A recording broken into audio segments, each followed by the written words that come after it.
আপোনালোকে ঠিক 8টাৰ পৰা 7:30টাৰ ভিতৰত এনেকুৱা টাইমতে হ'ব।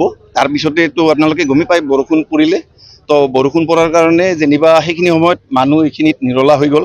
সেইখিনি সময়তে কামটো কৰিলে, যেনিবা সেইখিনিৰ ভিতৰতে কামটো কৰাৰ পিছত যেনিবা আমাৰ এটা সতীৰ্থ আছিলে, মানে আমাৰ মন্দিৰ কমিটিৰ ছেক্ৰেটাৰী, তেখেতে তাৰমানে দেখা পালে যে আমাৰ যিটো আগিয়া গোৱালপাৰা মেইন ৰাস্তা আছে, পকী ৰাস্তাৰ ছাইডতে তাৰমানে আমাৰ মা সন্তোষী প্ৰতিমাৰ যিটো মালা, যিটো আচলতে মালা, সেই মালাটো পৰি আছে। তো পৰাৰ পিছত চিন্তা কৰিলে যে এই মালাটোতো একচুৱেলি আমাৰ মন্দিৰৰ ভিতৰৰ পৰা আহিব লাগিব, তো কেনেকৈ আহিলে সেইটো চিন্তা কৰি তেখেতে তাৰমানে মন্দিৰত সোমাই আহিলে। সোমাই অহাৰ সময়ত সি দেখা পালে যে আমাৰ মন্দিৰত মা সন্তোষী মন্দিৰৰ ভিতৰত কোনো এটা দুৰ্বৃত্তই তাৰমানে আমাৰ প্ৰতিমাটো ভাঙি আছে। তো ভাঙি থকাৰ ফলত সিটো দেখিলে, তাৰপিছত সি এটা আটা পাৰি দিলে, এই কোন হয়, কি কৰি আছা, এনেকৈ আটা পাৰি দিলে। ঠিক সেইখিনি সময়তে সি গম পোৱাৰ লগে লগে সি তাৰমানে আগবাঢ়ি আহিল আক্ৰমণ কৰাৰ কাৰণে।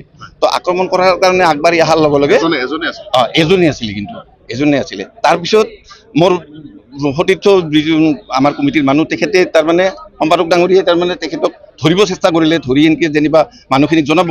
তো যুঁজাযুঁজি হ'ল, দুজনৰ মাজত অলপ যুঁজ মাখৰ হ'ল। হোৱাৰ সময়ত তাৰপিছত কি কৰিলে, আমাৰ সম্পাদকৰ হাতত কামুৰি দিলে। হাতত কামুৰি দিয়াৰ লগে লগে সম্পাদকে এৰি দিবলগীয়া হ'ল। আৰু এৰি দিয়াৰ লগে লগে সি তাৰমানে কেইটামান কাম কৰি থৈ গ'ল। অৱশ্যে যুঁজাযুঁজিৰ সময়ত তাৰ মোবাইলটো পৰি গৈছিল, আছে তাতে। তাৰপিছতে সি মানে তাৰ যিটো পোচাক আছে, ড্ৰেছ আছে, তাৰ পৰা কিছুমান পোচাক মানে সি খুলি পেলাই থৈ গ'ল, সেইখিনি পেলাই থৈ গ'ল। তাৰপিছত সেনেকৈ সি গুচি গ'ল, আমাৰ মন্দিৰৰ পিছফালেদি ওলাই গুচি গ'ল, ৰাস্তাৰ ফালে কিন্তু ওলাই নাহিল। বেক চাইডেদি গৈ সি তাৰমানে এণ্ডাৰৰ সুযোগ লৈ সিটোৰ পৰা গুচি গ'ল। ইটো অকলে থাকিলে আমাৰ সতীৰ্থজন। তো সেইকাৰণে তেখেতে তাৰমানে আকৌ হাতত দুখ পাইছে, হাতত কামুৰিলে তাক। তো সেইকাৰণে সি তৎক্ষণাত, একচুৱেলি মই নাছিলোঁ, মোক ফোন কৰিলে যে মই হাতত দুখ পাইছোঁ আৰু এনেকুৱা ঘটনা হ'ল নহয় এটা, যে আমাৰ মা সন্তোষী প্ৰতিমাটোক ভাঙি দিলে, এনেকৈ ক'লে। হয় নেকি, এইটোতো বেয়া কথা হ'ল। তাৰপিছত মই দৌৰাদৌৰিকৈ মই অলপ দূৰত আছিলোঁ, তো গম পাই পেলাই মই আৰু বাকীখিনিক মই অলপ ফোন কৰি দি পেলাই জনাই দিলোঁ যে তহঁতে আগবাঢ়িয়া মন্দিৰত, যে এনেকুৱা এটা ঘটনা হৈছে আমাৰ প্ৰতিমাটো। তাৰপিছত আহি পেলাই মই যেতিয়া চালোঁ যে আমাৰ ইয়াত তাৰমানে মন্দিৰ মোটামুটি 5টা আছে। 5টা মন্দিৰৰ ভিতৰত গোটেইকেইটা মন্দিৰতে সোমাইছে, গোটেইকেইটা মন্দিৰতো প্ৰতিমা নাথাকে। তো আমাৰ লক্ষী মন্দিৰত প্ৰতিমা আছে, আৰু মা সন্তোষী মন্দিৰত প্ৰতিমা আছে, আৰু মহাদেৱ মন্দিৰত লিংগ আছে। এই যে লিংগত যিবিলাক কাপোৰ আছে মহাদেৱৰ, তাৰপিছত ত্ৰিশূলৰ লগত যিবিলাক মালা দিয়া আছিল, ৰুদ্ৰাক্ষৰ মালা থাকে। তাৰপিছত আপোনাৰ লক্ষী মন্দিৰত যিখিনি আমাৰ ঠগী থাকে বা কিবা থাকে, আৰু প্ৰতিমাটোক একদম ভাঙি গুড়া কৰি থৈ গৈছে। তাৰপিছত মা সন্তোষীকো আক্ৰমণ কৰিছে। মা সন্তোষীটো সেইটো হ'লেই, যুদ্ধখন হ'লেই মানে আমাৰ দুজনৰ মাজত। ঠিক এতিয়া হৈছে কি, আকৌ আৰু এটা কথা হৈছে কি, আমাৰ যিটো আগন্তুক দুৰ্গা পূজা আহি আছে, তাৰ কাৰণে যিটো মানে অৰ্থমূৰ্তি প্ৰতিমা যিটো এতিয়া বনাই আছে, তৈয়াৰ কৰি আছে, এই প্ৰতিমাটোত তাৰমানে 2টা 3টা, যিহেতু তাতে প্ৰতিমা বহুতকেইটা থাকে একেলগে, তো তাৰে ভিতৰত 2টা না 3টা প্ৰতিমা তাৰমানে আঘাত কৰি থৈ গৈছে।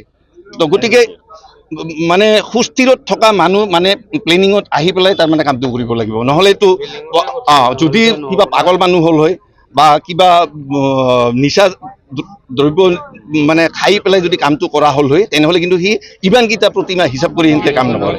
গতিকে কি সুস্থ মানুহ বা কিবা এটা প্লেনিঙৰ মাজেদি তাক হয়তো পঠাইছিল, এনেকুৱাহে হ'ব। গতিকে ইয়াত কিবা এটা ষড়যন্ত্ৰ আছে নিশ্চয়। আৰু সেইকাৰণে মই আজি আমাৰ প্ৰশাসনক কৈছোঁ, আমি আৰক্ষী বাহিনীক কৈছোঁ, আমাৰ SP ছাৰক কৈছোঁ যে আপোনালোকে সোনকালে ইয়াৰ এটা মানে তদন্ত কৰক, সুতদন্ত কৰক, মোৰ অনুৰোধ থাকিব। লগতে মাননীয় মুখ্যমন্ত্ৰী হেমন্ত বিশ্ব শৰ্মা ছাৰকো মই অনুৰোধ জনাইছোঁ যে আমাৰ গোৱালপাৰাত এনেকুৱা ইমান ডাঙৰ ঘটনা হয়তো বহুত আগতে হৈছে যদিও হোৱা নাই, বৰ্তমান কোনোদিন দেখা নাই। আমি বহুত শান্তিৰে আছিলোঁ, কিন্তু এতিয়া বৰ্তমান যেতিয়া যিটো ঘটনা ঘটিল, এইটোতকে কিন্তু বহুত ডাঙৰ ঘটনা। কাৰণ আমি ইমান শান্তিৰে আছোঁ। কি ক'লে? CC কেমেৰাটো আমাৰ নাই, যিহেতু আপোনালোকে দেখা পাইছে আমি মন্দিৰটো বনাই আছোঁ, আমাৰ মন্দিৰৰ কাম চলি আছে, নিৰ্মাণ কাৰ্য চলি আছে। গতিকে নিৰ্মাণ কাৰ্য চলা হিচাপে আপোনালোকে গম পায় আমাৰ মন্দিৰটো কমপ্লিট হোৱা নাই। তাৰ কাৰণে কিন্তু অলপমান আমাৰ কাম চলাৰ কাৰণে আমাৰ মন্দিৰটো খোলা মেলা কৰি চলি আছে এতিয়া। কাৰণ দেখাই পাইছে ইটা পৰি আছে, বালি পৰি আছে, আমাৰ বিভিন্ন বস্তু পৰি আছে।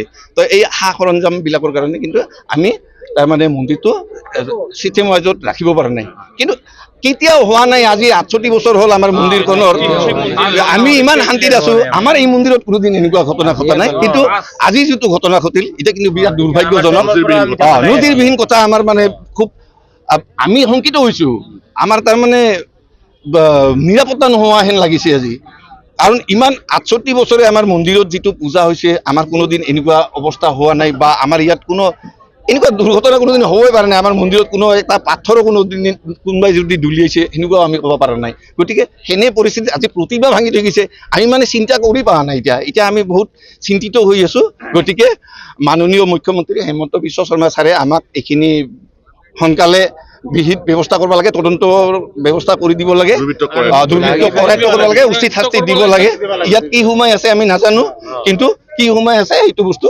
আমাৰ অসম চৰকাৰে সোনকালে আমি ৰাইজে হিন্দু ৰাইজে বহি নাথাকো। ধন্যবাদ।